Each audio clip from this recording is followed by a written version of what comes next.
करुणावतारं संसारसारं भुजगेन्द्रहारं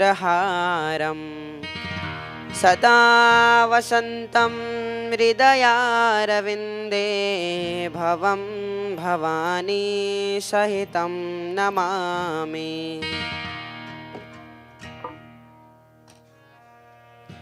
नमः शिवाय ॐ नमः शिवाय हर हर भोले नमः शिवाय नमः शिवाय ॐ नमः शिवाय हर हर भोले नमः शिवाय गंगाधराय शिव गंगाधराय गंगाधराय शिव गंगाधराय जटाधराय शिव जटाधराय जटाधराय शिव जटाधराय नीलकंठाय शिव नीलकंठाय नीलकंठाय शिव नीलकंठाय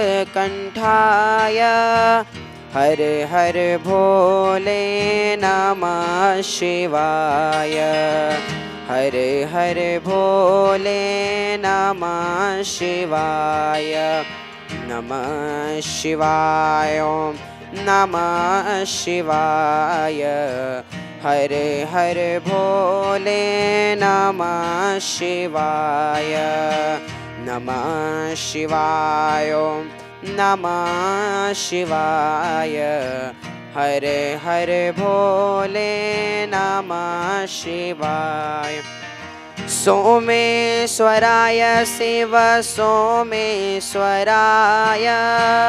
सोमेश्वराय शिव सोमेश्वराय भूतेश्वराय शिव भूतेश्वराय भूतेश्वराय शिव भूतेश्वराय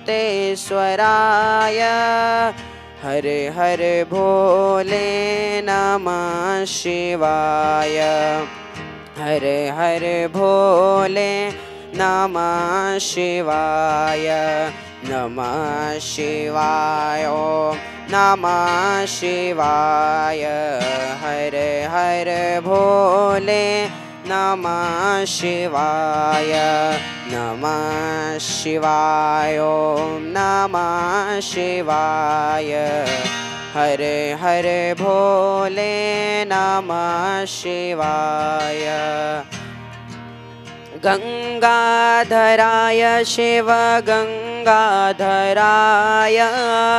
गंगाधराय शिव गंगाधराय जटाधराय शिव जटाधराय जटाधराय शिव जटाधराय भूतेश्वराय शिव भूतेश्वराय भूतेश्वराय शिव भूतेश्वराय हर हर भोले नमः शिवाय नमः शिवाय ॐ नमः शिवाय हर हर भोले नमः शिवाय नमः शिवाय ॐ नमः शिवाय हर हर भोले नमः शिवाय नमः शिवाय ॐ नमः शिवाय हर हर भोले नमः शिवाय नमः शिवाय ॐ नमः शिवाय हर हर भोले नमः शिवाय नीलकंठाय शिव नीलकंठाय नीलकंठाय शिव नीलकंठाय मृत्युंजयाय शिव मृत्युंजयाय मृत्युंजयाय शिव मृत्युंजयाय हर हर भोले नमः शिवाय हरे हरे भोले नमः शिवाय नमः शिवाय ओम नमः शिवाय हरे हरे भोले नमः शिवाय नमः शिवाय ओम नमः शिवाय हरे हरे भोले नमः शिवाय नमः शिवाय ओम नमः शिवाय हरे हरे भोले नमः शिवाय सर्वेश्वराय शिव सर्वेश्वराय सर्वेश्वराय शिव सर्वेश्वराय दिगंबराय शिव दिगंबराय दिगंबराय शिव दिगंबराय हरे हरे भोले नमः शिवाय हरे हरे भोले नमः शिवाय नमः शिवाय नमः शिवाय हरे हरे भोले नमः शिवाय नमः शिवाय नमः शिवाय हरे हरे भोले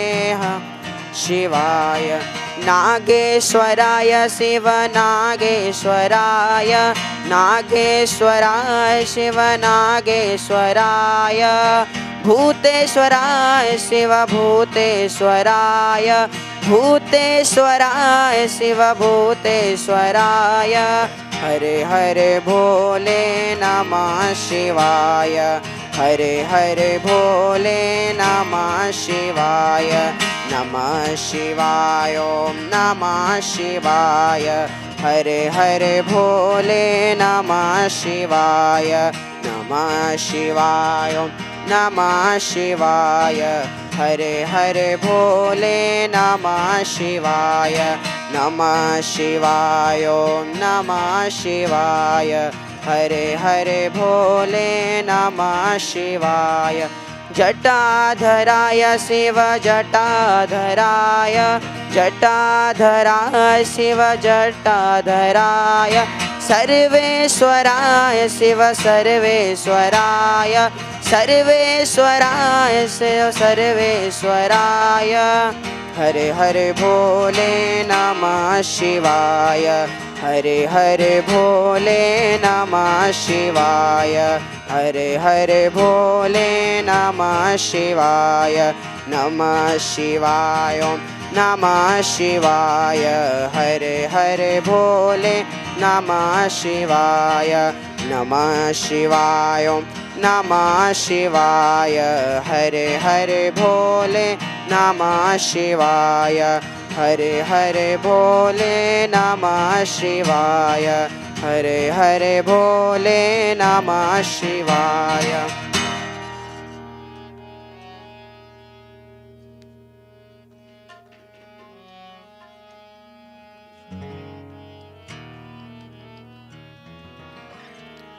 राधे कृष्ण कृष्णा कृष्णा राधे राधे राधे श्यामा श्याम श्यामा राधे राधे राधे कृष्ण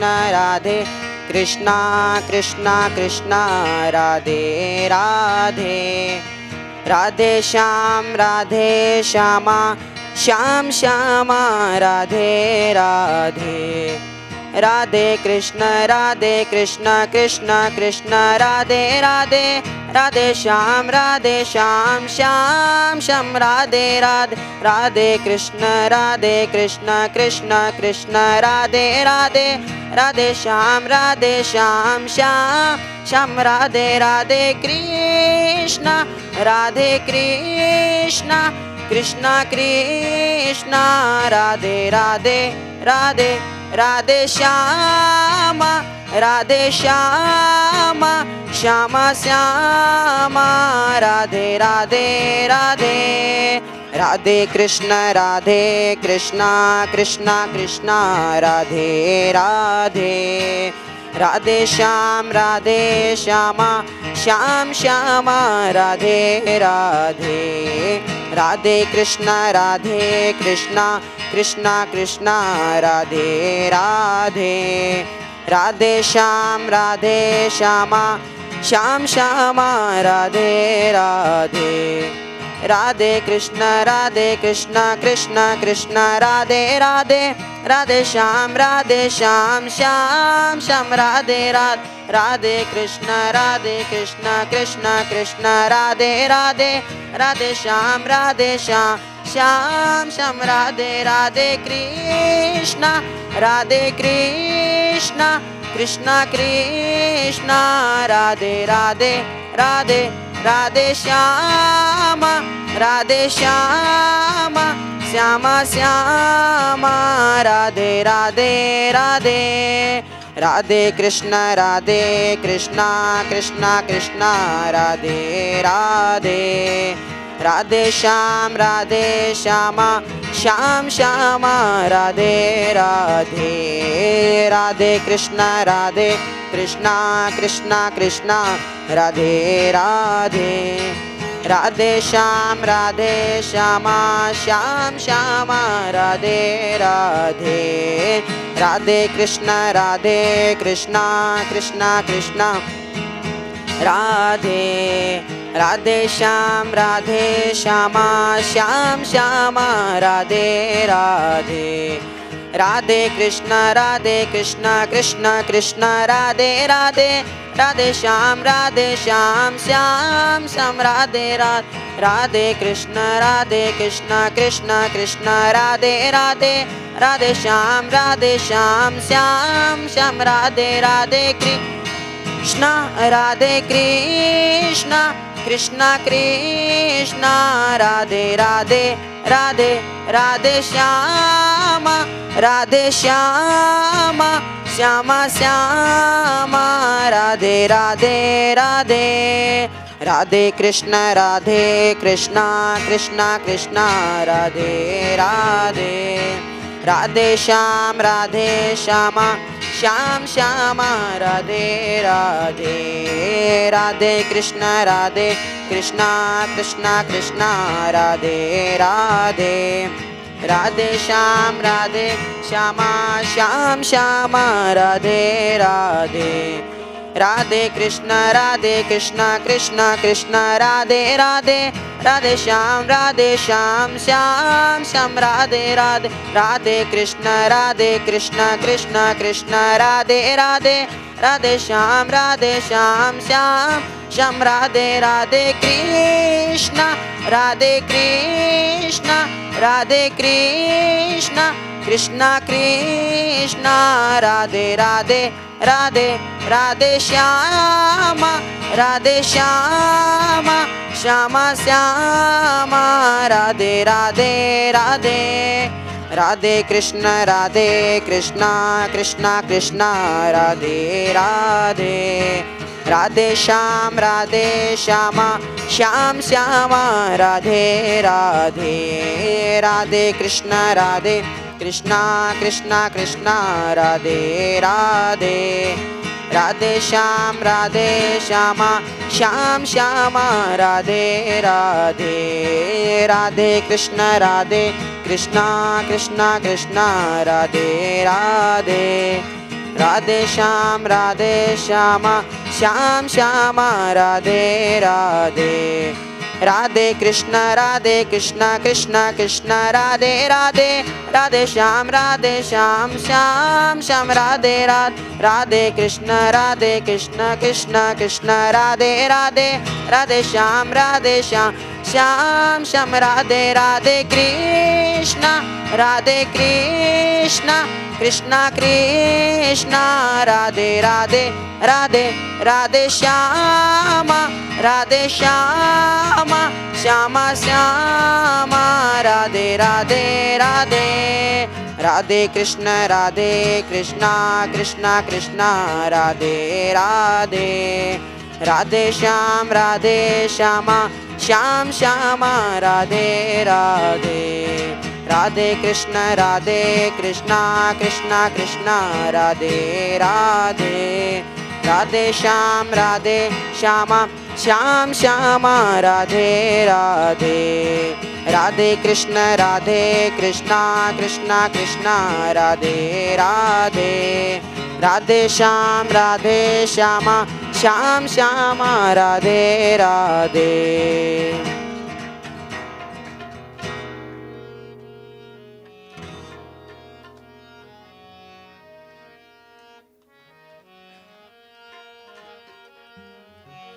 बोलो राम राजा राम, बोलो राम, बोलो राम राजा राम, बोलो राम, बोलो राम राजा राम, बोलो राम, बोलो राम राजा राम, बोलो राम, बोलो राम राजा राम, बोलो राम, बोलो राम राजा राम, बोलो राम, बोलो राम राजा राम, बोलो राम, बोलो राम राजा राम, बोलो राम, बोलो राम राजा राम, बोलो राम, बोलो राम राजा राम, बोलो राम, बोलो राम राजा राम, बोलो राम। सर्वे भवन्तु सुखिनः, सर्वे सन्तु निरामया, सर्वे भद्राणि पश्यन्तु, मा कश्चित् दुःखभाग् भवेत्। ओम शांतिः शांतिः शांतिः।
For the present moment.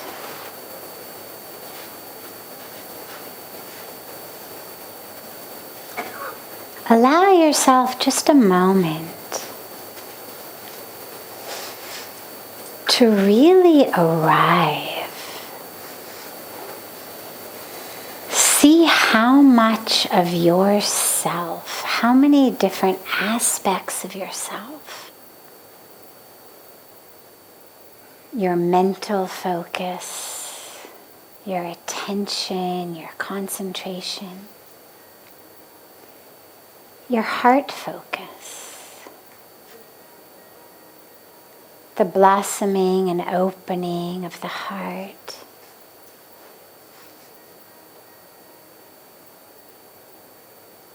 your consciousness, which is deeper, of course, than simply the attention of the mind. See how many aspects of the self you can actually bring right here, right now.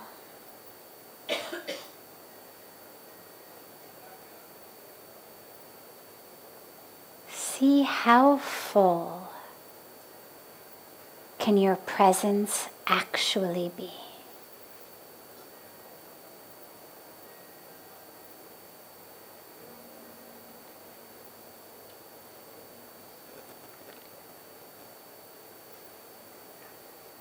Wonderful. You can open the eyes whenever you feel ready. Regardless of whether we arrive in on a long international flight that just landed, or whether we simply walked in from the room we've been inhabiting for the last many days or weeks or even years, we move through so much of our life without actually ever arriving there.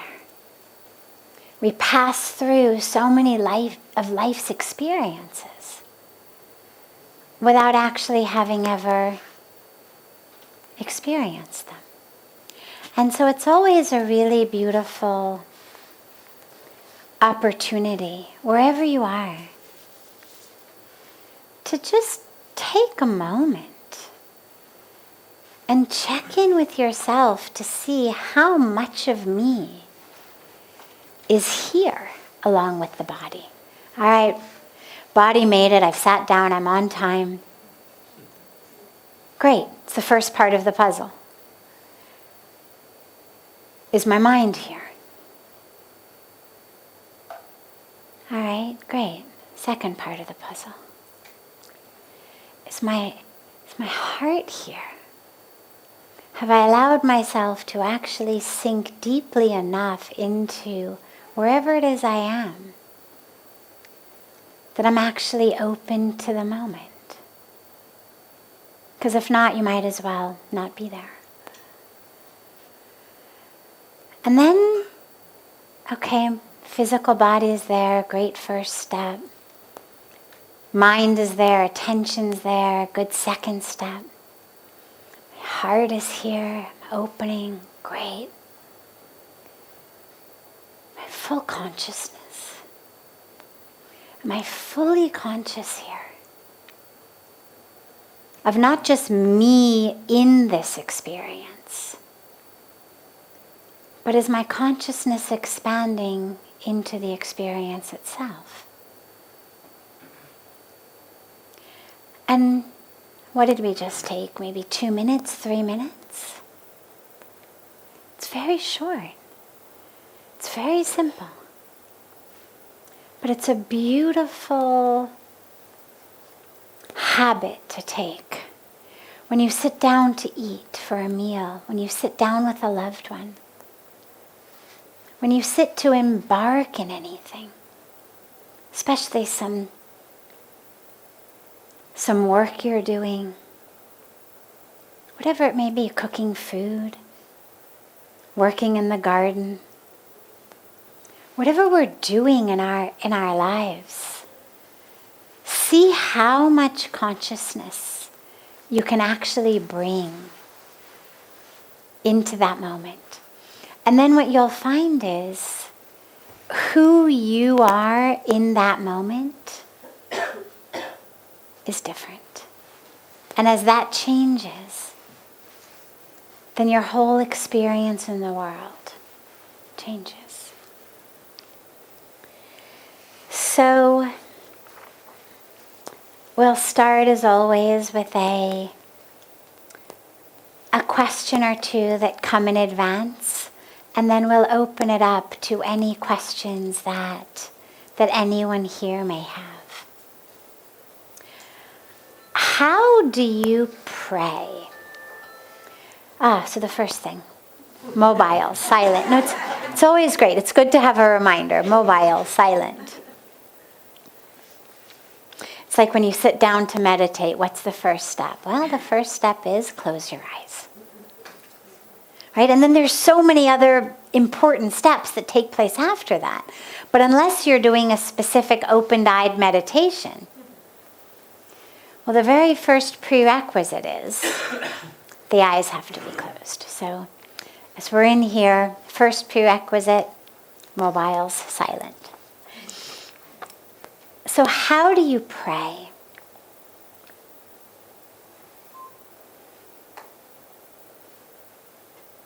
you love. That's what prayer is.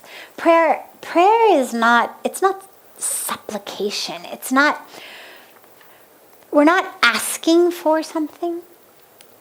Sadly, the concept of prayer has gotten a bit distorted. And I haven't studied the history. I couldn't tell you what year or decade or even century that might have happened in. But somewhere along the way, we went from a concept of prayer, which is us connecting with the divine, reaching out to the divine, into a concept of prayer as we are asking for something. Prayer isn't that. It's not, oh God, do this for me. Oh God, do that. Pujya Swamiji always says, and it works much, much better in Hindi than in English. So I'm going to give it in Hindi for those who will get it in Hindi. And he says, हम हमेशा इष्ट के पास list लेके जाते हैं. We go to God with a list. And that's not what prayer is supposed to be about. It's about going to God to be with God. So it's not about what's the best way to ask God to fulfill what I want. Prayer is connecting to God.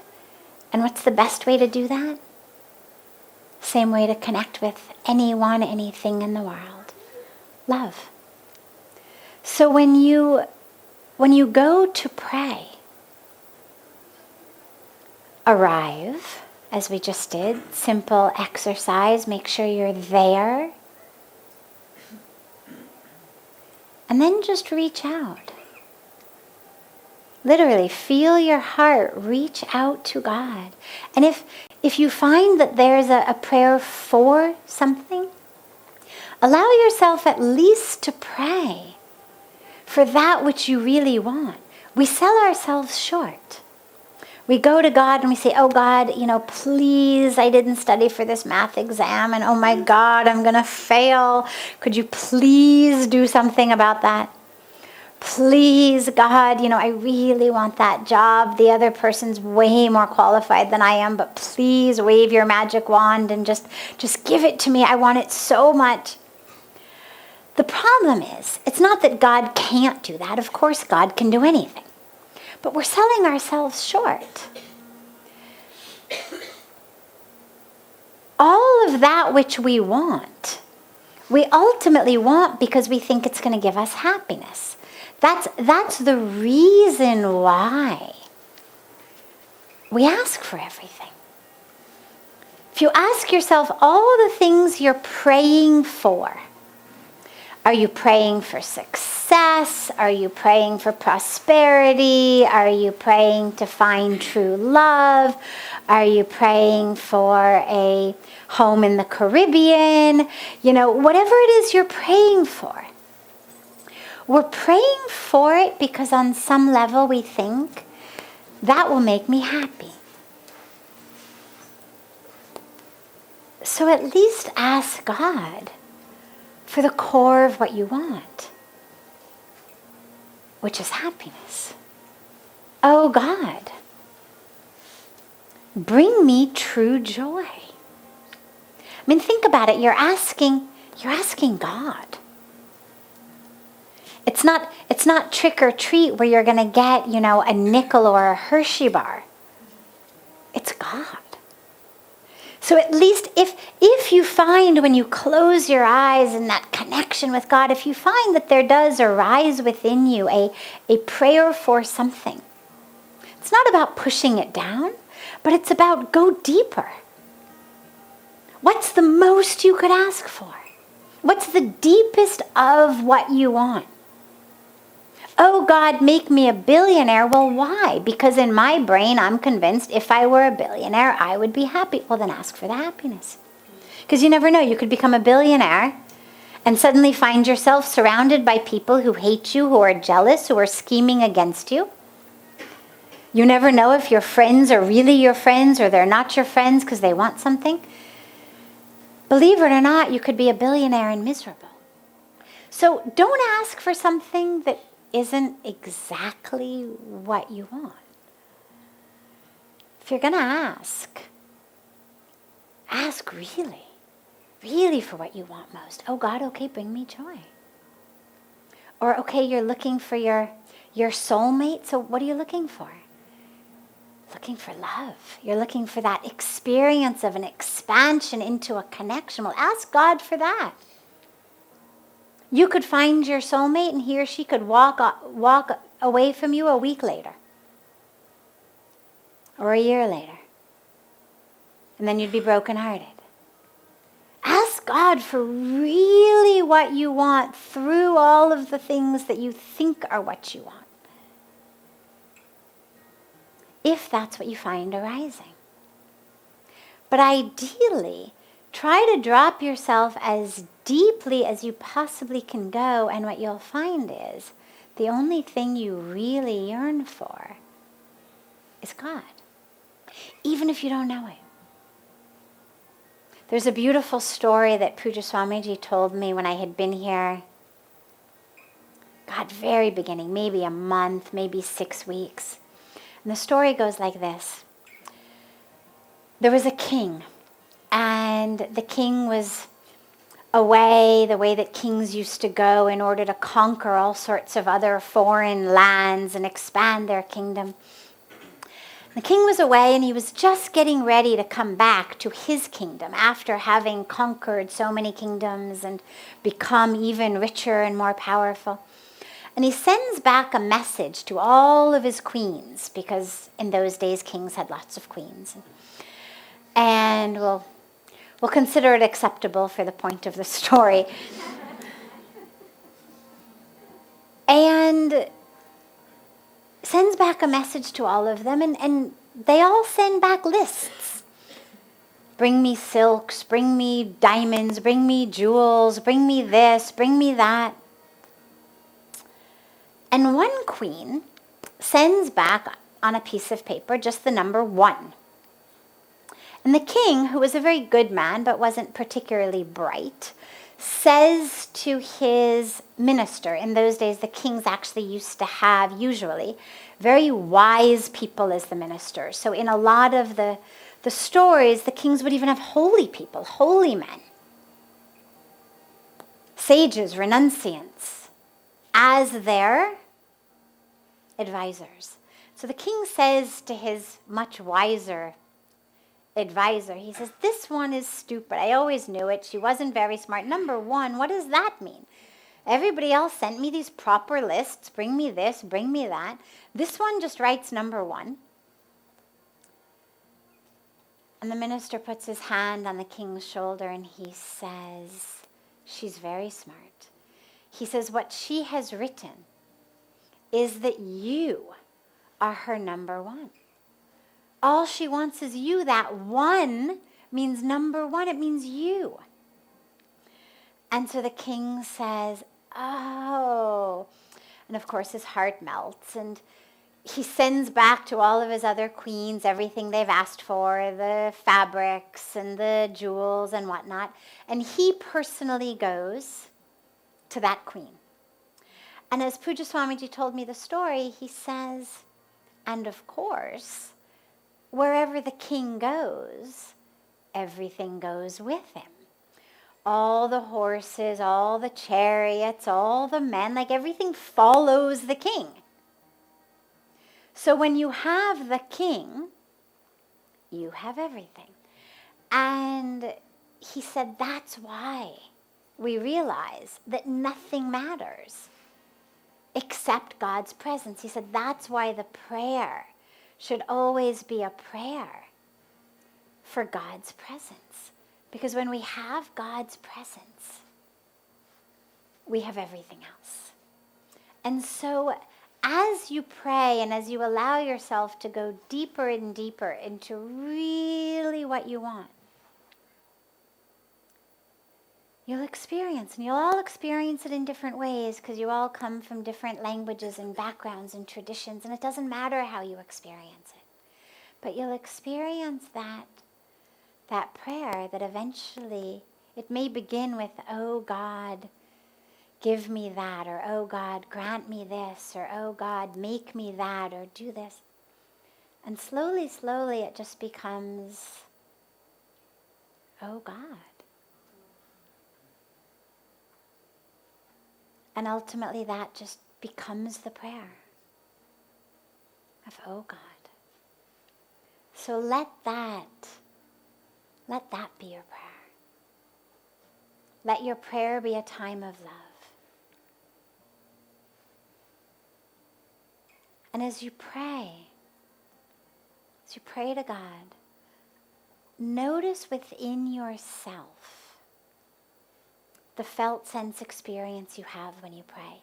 Because a lot of us are raised and taught and almost indoctrinated to believe that God is just outside of us, and so we pray to this other being. And that's fine, there's nothing wrong with that. As I said, pray however it works for you. But also be aware as you pray, as you connect, with the shift in the felt sense experience of yourself. Because as you connect with God,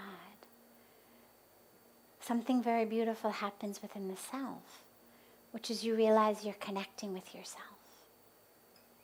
That prayer is not just a bridge from you over here to God over there. It's actually a merging of a drop into the ocean. And so allow yourself to have that experience, and just stay present as you notice yourself change in that prayer.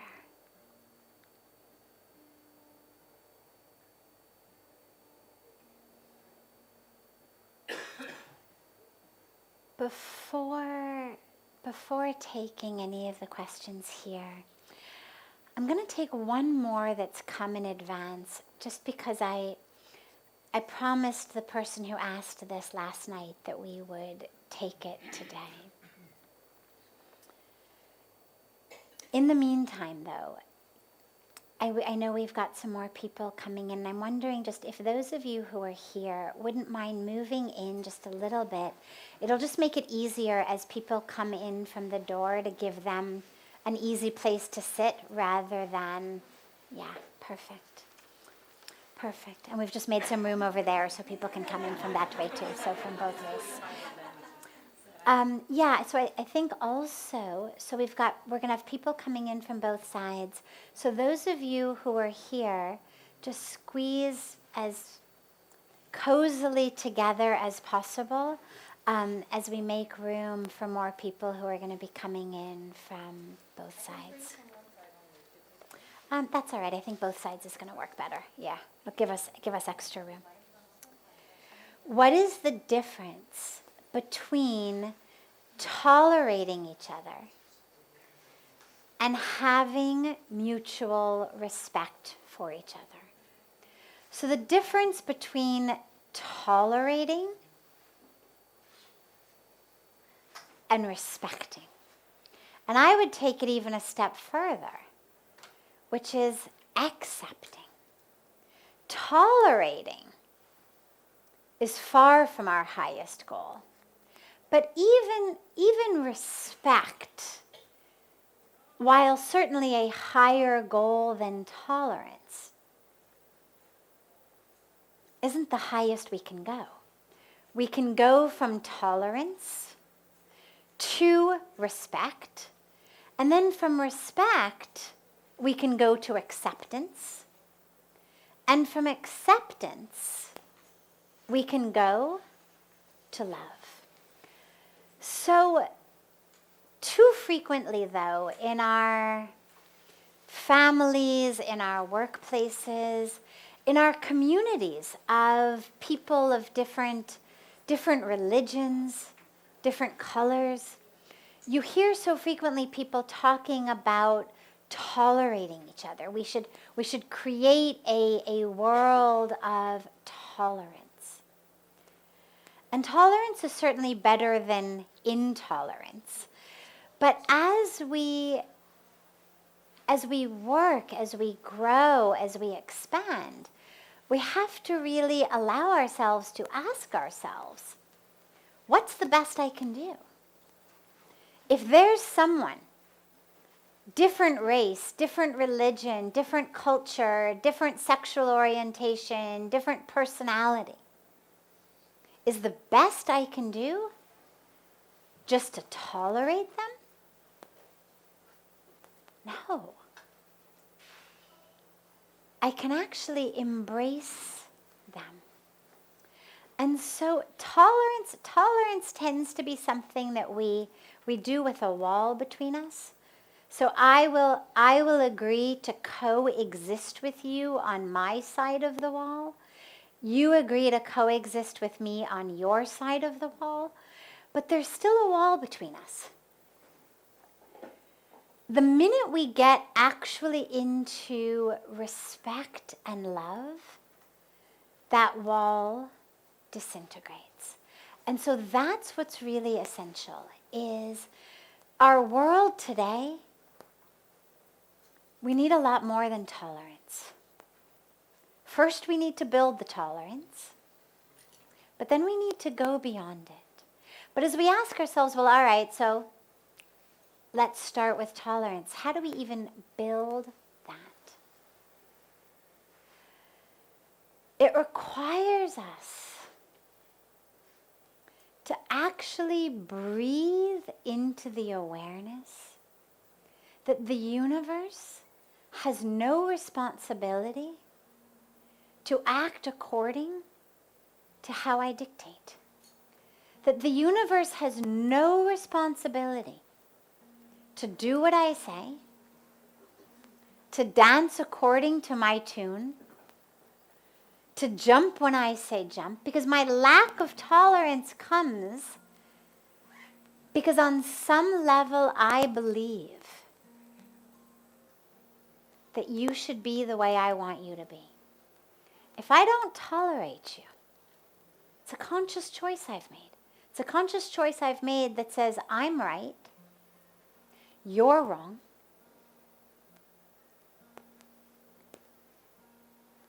I know the way things should be. I know the way people should be. I know the way that you should speak. I know the way you should act. I know what's right. And you are wrong. Whether you're the wrong color, whether you're the wrong religion, whether you're the wrong socioeconomic status, whether you're the wrong sexual orientation, whatever it may be, whether you load the dishwasher in the wrong way,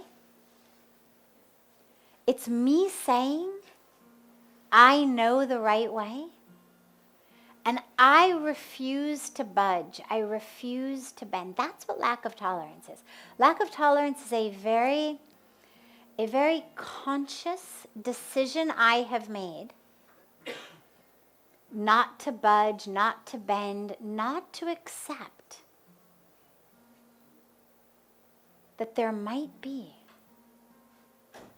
another way. And so this is where actually the practice of moving from intolerance to tolerance, from tolerance to respect, from respect to acceptance, and from acceptance to love is actually a spiritual practice on my part, because it requires me to change. It requires me to open and soften. It breaks the walls that are inside of me. My lack of tolerance doesn't only hurt the person I don't tolerate. It hurts me. Think in your life about someone who you think in your mind, I just can't tolerate that person. Can't tolerate that guy, can't tolerate that lady, can't tolerate it, won't tolerate it. As you think about that, take a moment, close your eyes, and really conjure up in your mind the image of that person you just can't tolerate. Think about them for a moment. Think about them doing whatever you can't tolerate, or acting that way, or just being there. You just can't tolerate them. Notice what happens in your body as you think about them. Notice especially in your heart. Notice in your belly. Notice in your face.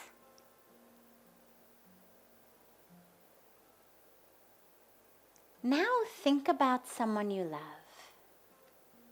The person you love most unconditionally in the world. Think about them.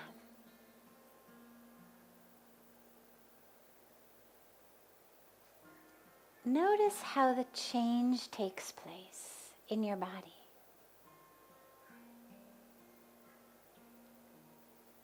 Notice what happens in your solar plexus, in your chest, in your belly, in your heart, in your mind, in your face.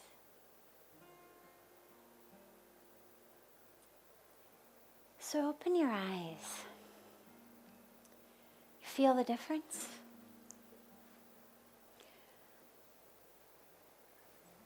When we can't tolerate, we contract, right? You feel that? You feel it in the heart. The heart just squeezes. The mind squeezes. The belly squeezes. You think about someone you love. Suddenly the whole being just goes, ah. And suddenly we're all open and loose and soft and mushy and beautiful. And so that practice of learning to tolerate and then moving from tolerance to respect to acceptance to love is a practice for us. So there's a lot of difference between tolerating and respecting, as we know. But don't stop at respect. Keep challenging yourself. You've only got a few years left of life. We all only have a few years. Few might be 60 or 70 or 80, but that's still a few. The scheme of things, it's very short. And of course, since none of us knows whether the few means 80 or the few means 2, or the few means a few hours, since we have no way of knowing, why not do all of that which we know we need to do anyway, sooner rather than later? Why go to your deathbed with a really long to-do list? It's just going to create stress at the end. When you think about your to-do lists now, and that's when you're in full faculties, when you don't have nurses rushing in every 30 seconds to check your vital signs, when your bowels work, your bladder works, your digestion works, when you can sleep, when you're not in pain. If in our full faculties we can't make it through our to-do lists, especially our spiritual to-do lists,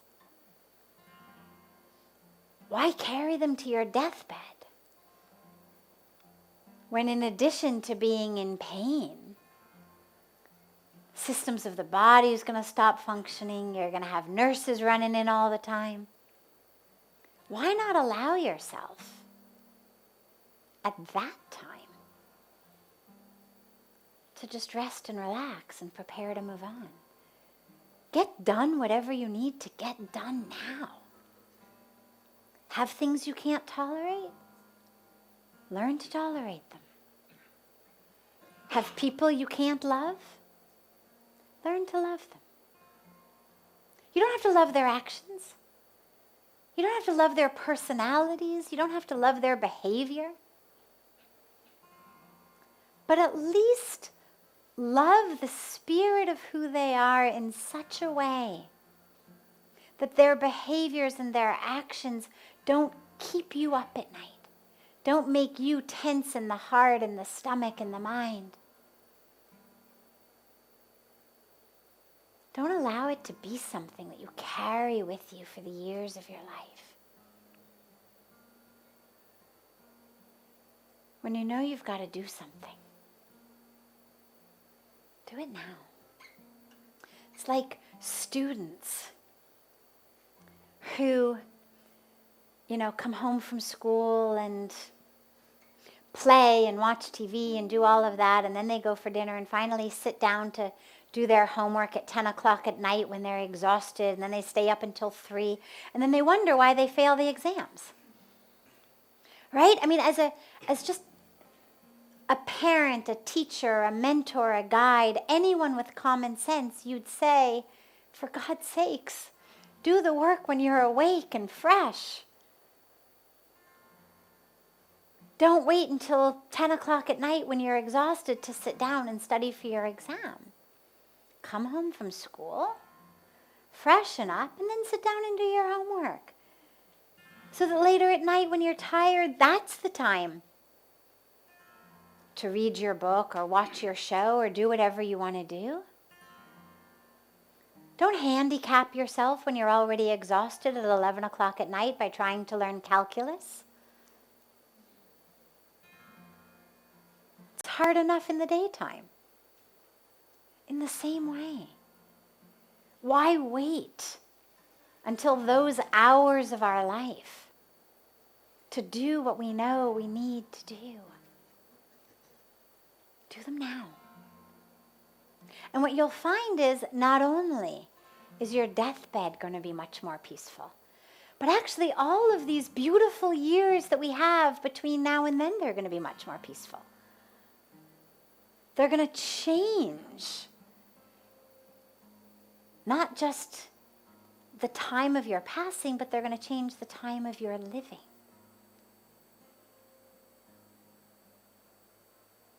So make these choices now.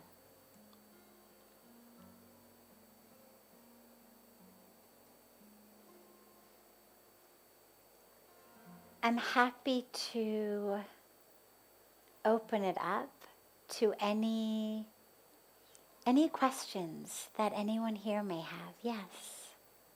Question. Sure. Last week you talked about epidemic of self-hatred. Yes. I just wondered if you could talk about self-love and how we best go about it. Self-hatred and self-love. How do we switch from not loving ourselves to loving ourselves? So it's really sad. There's this tragedy today, actually, of a lot of us thinking that self-love is somehow self-indulgent, that it's ego-filled, or it's arrogant, or it's not spiritual, or it's not humble. And so on the spiritual path, you get a lot of people who say, oh no, don't love yourself so much. Realize you're nothing. And here's what's interesting. The teaching of realize you're nothing and loving the self are actually the same when we deeply understand them. So it's not that one is right or one is wrong. The only piece that's wrong is when we don't properly understand either, and in the misunderstanding of both of them, we get both of them wrong. So our humility becomes self-deprecation. It becomes I'm worthless, I'm stupid, I'm unworthy, not good enough, not smart enough, not pure enough, not this enough, not that enough. And it becomes almost a sense of low-grade depression. A sort of checking out of life. I'm nothing, not worthy, not good enough. And so either we actually fall deeply into despair, or we fall into this sort of low-grade apathy, indifference to life. Now, that's not on either level, on any level, where we're supposed to go. Here's what the I am nothing looks like. One way of thinking about it. Say you have a glass of air, a glass jar of air. Imagine that you've got a glass jar, screw on top, and it's screwed on. You've got a glass full of air. Okay? Now imagine you drop that glass and it breaks. What do you have? Now what do you have? Had a glass jar of air, now my glass jar broke. What do I have? Nothing, right? Well, that's absolutely one way of looking at it. Yeah, I had a glass jar of air, now my glass jar broke, I have nothing. There's also another way of looking at it. Everything. I used to have a glass jar of air. Now the jar broke. Now I've got nothing but air. Two different ways of describing the exact same phenomena. Neither is wrong, neither is right. But it's important to realize they are describing the exact same phenomena. So when we say I am nothing, it's the jar of myself has broken. The ignorance is I'm something. So the ignorance is, staying with the metaphor of the glass jar, the ignorance is I am this glass jar. Look at the beautiful sari I've wrapped it up in. Look at the title I've stuck on it. Doctor, lawyer, CEO, president, rich one, head of that. Look at how I've decorated it.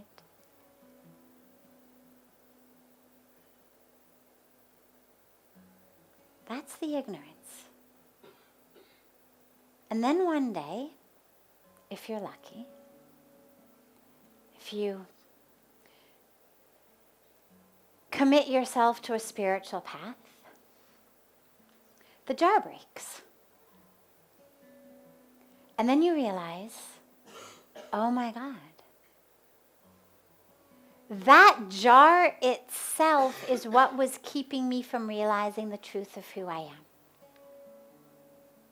I was looking at the glass around it without realizing that the stuff in it, that air, was exactly the same as the stuff around it.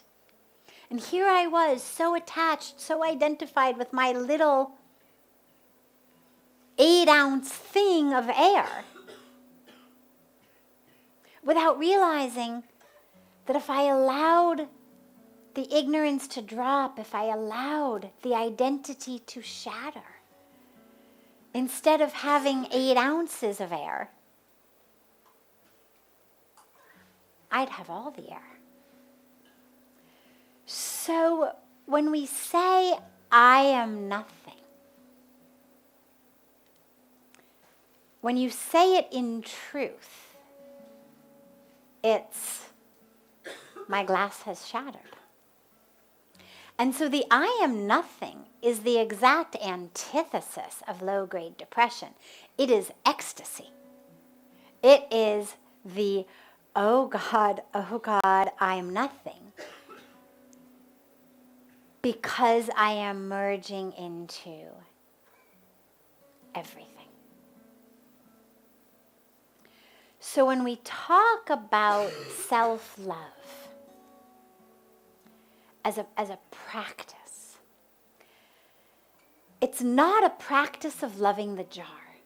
It's not a practice of, because the problem is the jar is going to have good days and bad days. There's going to be some jars that are more beautiful than it is, some jars that are less beautiful than it is, some jars that have even more air, that are bigger than it is, some jars that are smaller, some jars that are shinier, some jars that are less shiny.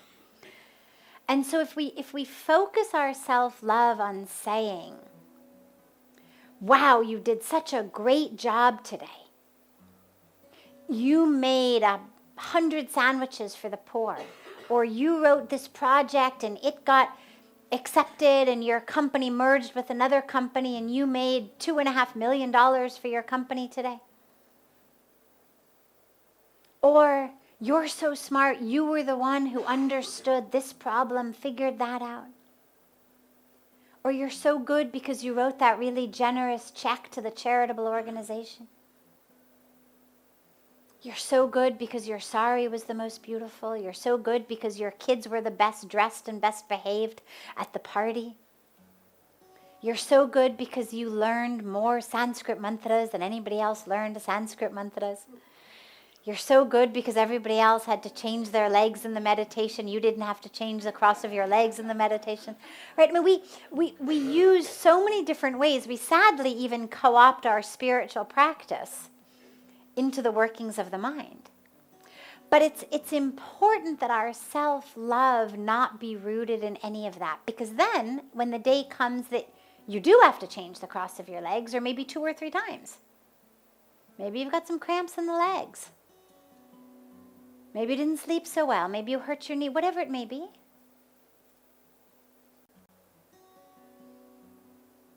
Maybe you didn't do so well in the office today. Maybe you had an off day. Maybe you're having a fallow season. Then suddenly there's no soil for that self-love to grow. And so it has to not be rooted in the jar, not rooted in what you do.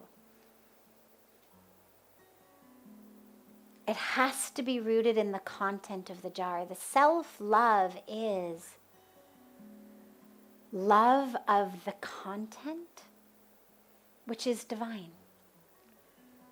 And that's where self-love and love of God go together. It's where self-love and love of others goes together.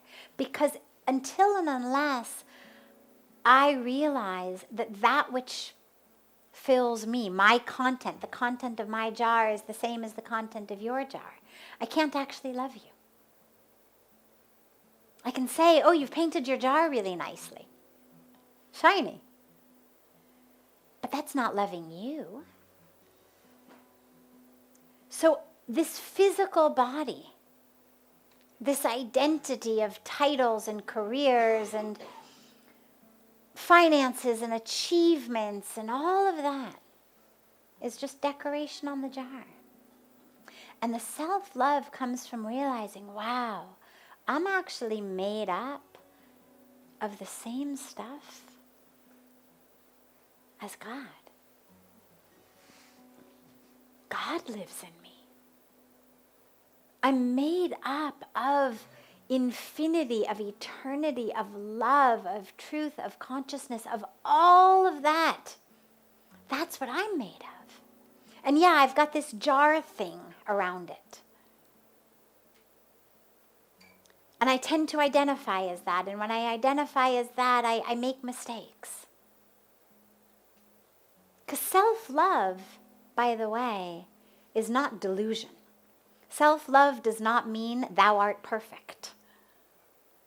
And it's important to realize that because we do have minds, and our minds play games, and we do have egos, and our egos do drag us in the wrong direction. And we do have ignorance, and that ignorance does lead us to make mistakes that have ripple impacts, that impact and affect others negatively, and ourselves negatively. So self-love is not thy jar art perfect, but it's thy content is perfect. And the more you can get in touch with content, so realize The core of who I am is divine, is pure, is perfect, is whole, is complete. And all of this suffering that I'm feeling and that I'm bringing to others, all of this judgment of myself, of others, is just ignorance. And I'm not going to do that anymore. Because if God wanted me to be any different, God would have made me differently. Right? It's God after all. And so even with my imperfections of the jar, of the body, the mind, the ego, the identity, the actions, the habits, the behaviors, even with the imperfections in that, the core of who I am is perfect. And so my goal becomes a goal of constantly just returning my mind to the perfection of who I am at the core, rather than being focused on the ignorance on the surface. And this is what the spiritual practice does for us, is it enables us to connect more and more with the truth of who we are. When we say Aham Brahmasmi, I am God. When we say Soham, I am that. When we chant all of these simple mantras that remind us, I am divine, it doesn't mean, and that wasn't wrong for me to cheat on my taxes. And it wasn't wrong to yell at my kids, and it wasn't wrong to hurt someone's feelings, and it wasn't wrong to do that. It's not that. It's not Aham Brahmasmi, therefore every word that comes out of my mouth is perfect. Every action I do is perfect. It's not that. It's the core of who I am, the truth of who I am is divinity. Let my attention be focused on ridding myself of the ignorance that makes me think I'm this bones and skin and muscles and blood and history and chemistry and electricity and this thing I call a brain that feels like a mind, that feels like emotions, that feels like me. Let my attention instead be focused on the real me that's not determined by the electricity and the chemicals in my brain at that moment. And that's where the self-love comes. I'm just going back to the truth, going back to the truth. And the last piece of that is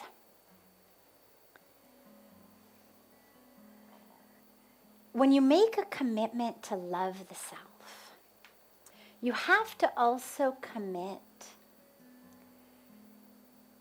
to having enough discipline to do the things you tell yourself you're going to do. I always say it's better not to commit to something than to commit to it and day after day after day refuse to do it. Now, it doesn't mean that we have to be perfect. So if you're going to commit to not getting angry, and you used to get angry all the time, and now you get angry only sometimes, well, that's great. You're improving. But if you're going to commit to getting up every day to meditate, and you never do, stop committing. Tell yourself you'll meditate at 3 p.m. instead. There's no wrong time to meditate. I mean, yeah, there's much more powerful times of the day to meditate. That's why we get up early in the morning. But the point being that the destruction on our sense of self, by telling myself every day I'm going to do something and never doing it, is much more destructive than not getting up to meditate. So if you commit that you're going to do something, make sure you do it, because otherwise what ends up happening is our whole self-identity becomes, oh yeah, I'm the type of person who says I'm going to do things that I don't do. And then it becomes very hard to keep loving ourselves. I'm the person who always promises, but never does. And that's not congruent with the self-love of our spiritual being. So be careful what you commit to. You can certainly say, I'm going to try to get up and do it. But if you actually say I'm going to, if you make a resolution that you're going to do something, if you commit to doing something, do it. It makes self-love easier. Having self-respect, we spoke in the last question about going from tolerance to respect to acceptance to love. If I'm going to love myself, I have to accept myself, which means I have to respect myself, to tolerate myself. And if I don't respect myself, it's very difficult to love myself. And so we have to make sure that we stop acting in ways that we don't respect. Because that's going to keep you from finding that self-love.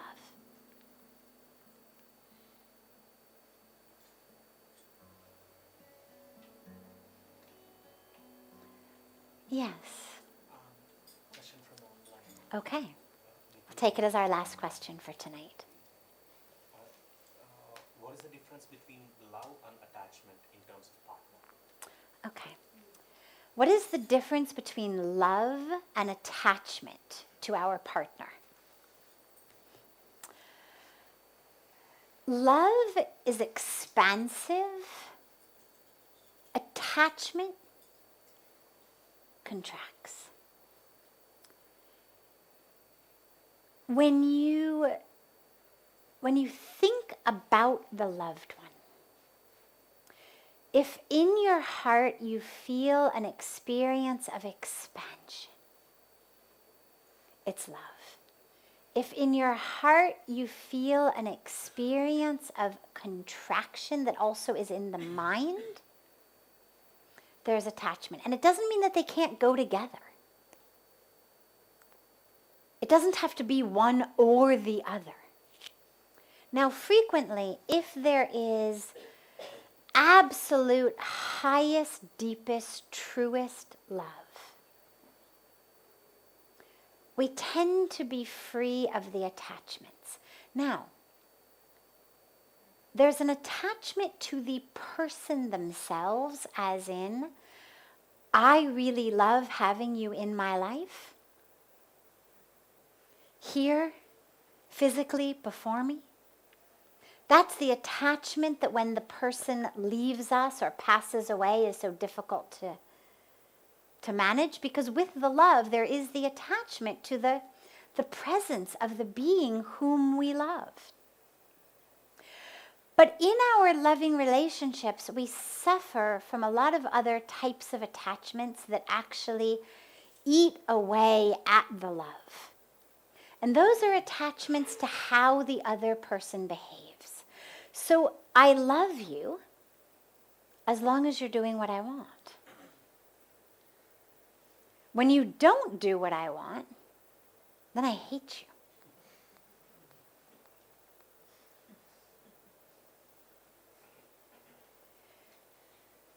So that's something we need to look at.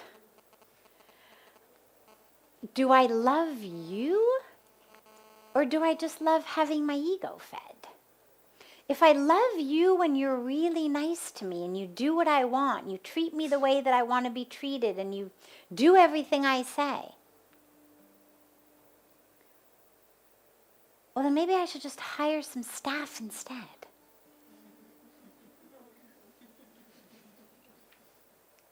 Where's the love there?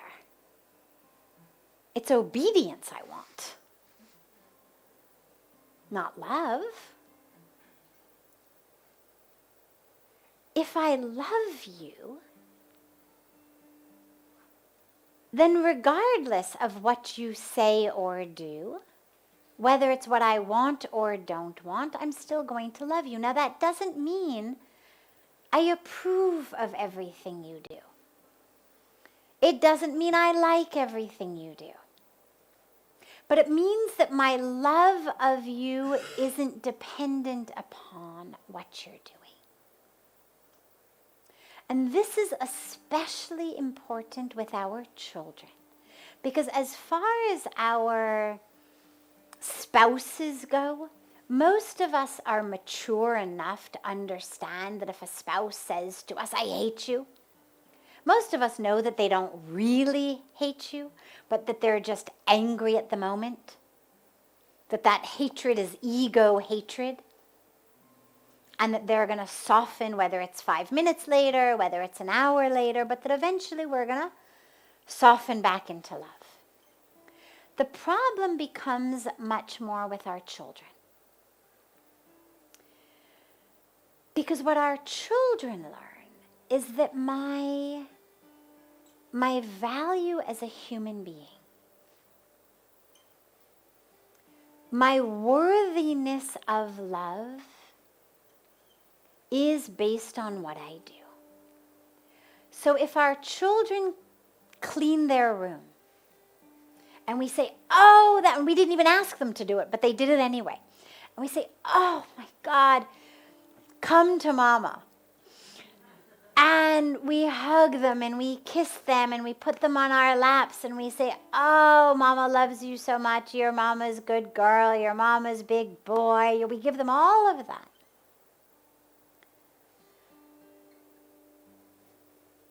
And then when they don't do it, we yell, we scold, maybe we punish. We withdraw love. Now our minds say, "But no, I don't. I still love them." You know you still love them. But the look on your face is no longer a look of love. The child comes home with an A on their report card. "Oh, come to Mama. Mama's so proud of you." The child comes home with an F on their report card. And suddenly it's, "Go to your room." We yell, we scold. Our face suddenly is drained of love. And what that child learns is, my worthiness to be loved is based on what I do. I'm certainly still the same guy who brought home an A last week. I'm the same girl whose room was clean last week. Which means that the love I got last week was not based on who I am, but it was based on what I did. And that's where it becomes really essential with our children, that they understand. Doesn't mean that we love messy rooms, doesn't mean we love failing grades, but that we get creative in our parenting skills such that there's discipline, there's rules, there's encouragement, there's punishment even, but that is not rooted in a giving and a withdrawal of love. That they understand Mama's lap is still here, but no, you don't get to go to the party this weekend. Mama still loves you. But yeah, you're grounded all week. There's still discipline, but there's not a loss of love. And with regard to our partners, our spouses, we need to really ask ourselves, is their action, are their words, is what it is that we wanted from them that they didn't do so important that it's worth not living in love in this moment?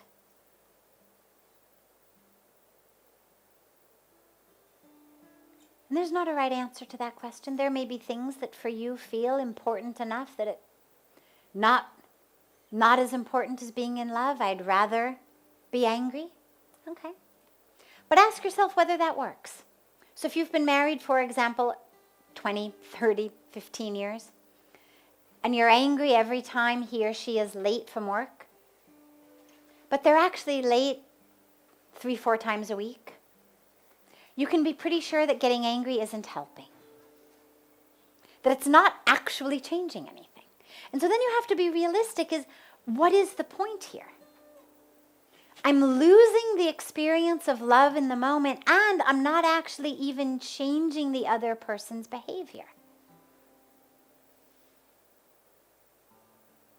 So maybe it's better just to be in love. And if the behavior matters that much to me, maybe I really should say to the person, all right, being angry hasn't worked. Is there another way I could convince you to show up on time? Is there another way I could convince you to speak to me, to treat me, to act, to be, to whatever it may be? Is there a way I could convince you to do this because it really hurts me? But in our attachment to how they act, how they speak, how they live, a lot of times that death grip literally squeezes love out of the relationship. And we find that we may get them to do everything we want, but we've squeezed the love dry. So we get really obedient partners, but we find ourselves simply cohabiting rather than actually living in love. And the question to ask ourselves is it worth it? Yeah, he now puts the dishes away every meal. But he's asleep by the time I get into bed every night. Was it worth it?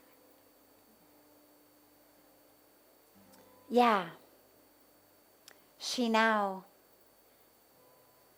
does all of this that I want,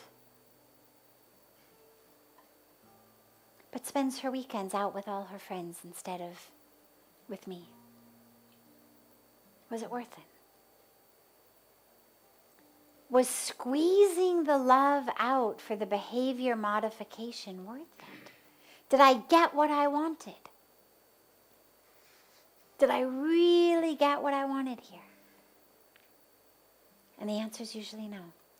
So before you do that, ask yourselves, is what I'm attached to, is that behavior, is that action, is this thing, is that so important that it's worth squeezing the love out of the relationship? And then we let go of those attachments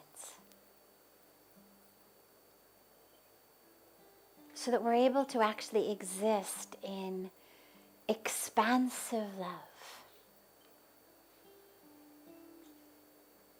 with our partners. Because eventually we will lose them. It's just the nature of the universe. If not through separation or divorce, through death. Either we're going to die first or they're going to die first. So again, why not live in as much peace and as much love as we possibly can?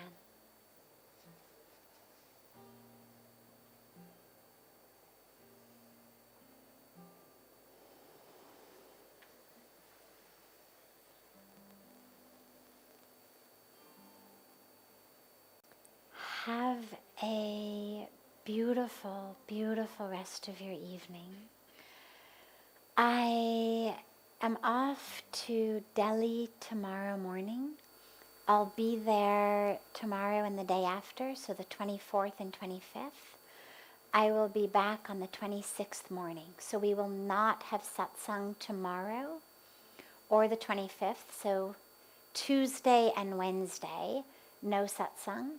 But we will gather back together on Thursday. Is that right? Is the 26th Thursday? Okay. We'll gather back together on Thursday, the 26th. So have a beautiful few days.